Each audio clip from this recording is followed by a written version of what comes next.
American. The biggest of them is Florida. Florida's leaders have managed to protect, for the most part, their constituents' constitutional rights, even during the pandemic, where in a lot of places those rights were canceled. Florida did not go into a total lockdown. Many businesses and beaches stayed open. So what was the result of this? Well, according to our public policy expert, Anthony Fauci, Florida should be leading the country in coronavirus deaths, but that's not true. It's not even close. Florida has performed far better than states that shut down completely and forced people to isolate, states like New York and New Jersey. Last summer, at the height of the pandemic, New York and New Jersey had 5 times the number of coronavirus deaths on a per capita basis, and far more people live in Florida than in New York or New Jersey. New York still has more corona cases per day than Florida does.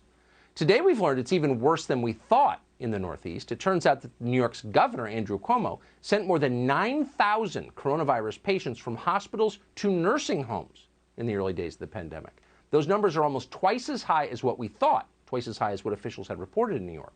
According to the New York Post, a top Cuomo aide has admitted this was a cover-up, it was lying, putting out the real numbers he worried would be, quote, used against us by federal prosecutors and Donald Trump. We'll have more on that remarkable story tomorrow. All of this is uncomfortable for our media to talk about for obvious reasons, and not just because CNN literally employs the brother of the governor of New York on TV. And it's not simply because Florida is run by Republicans for the most part. The key point is that Florida proves that people don't need to give up their rights as Americans just because some bureaucrat demands they do, just because some career politician wants more power.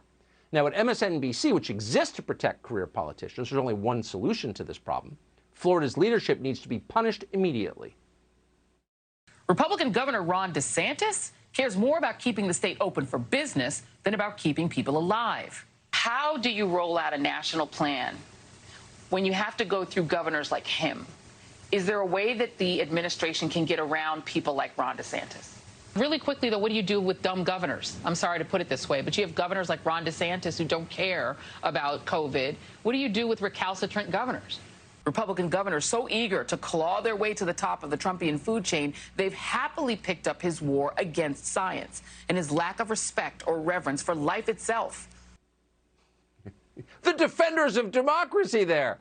Is there a way we can get around people like Ron DeSantis? People meaning elected officials voted in statewide? In other words, how can the federal government shut down the state of Florida and overthrow its governor? Well, the Biden administration is considering its options, actually. They've come up apparently with a plan to punish Florida and its governor. According to the Miami Herald, and we're quoting, the Biden administration is considering whether to impose domestic travel restrictions, including on Florida. An anonymous White House source explained exactly what's going on here. This is a quote for the ages. Listen, quote, "This is a war, and we're at battle with the virus. War is messy and unpredictable, and all options are on the table." What? All options are on the table? This is war?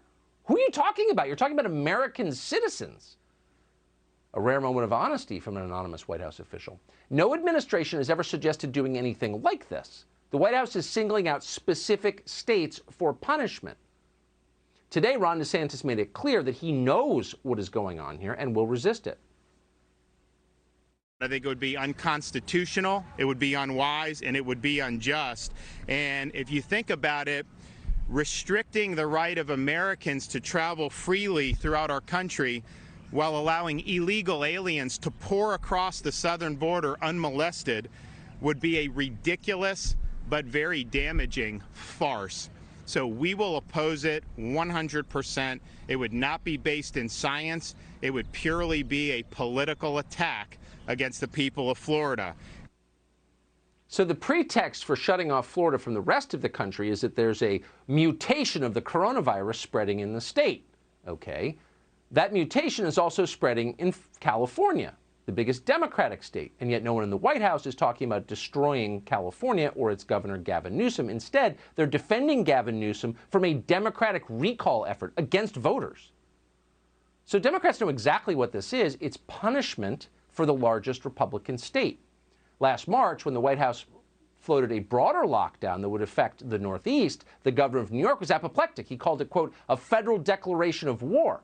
A lockdown is what they did in Wuhan, China, declared the brother of CNN's anchor. We are not in China and we're not in Wuhan. I believe it would be illegal. Well, he's actually probably right.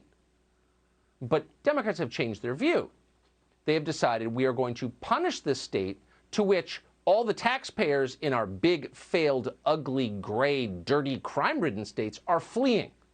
These people are the most effective real estate salesman the state of Florida has ever seen. And they're punishing Florida for it. Marco Rubio represents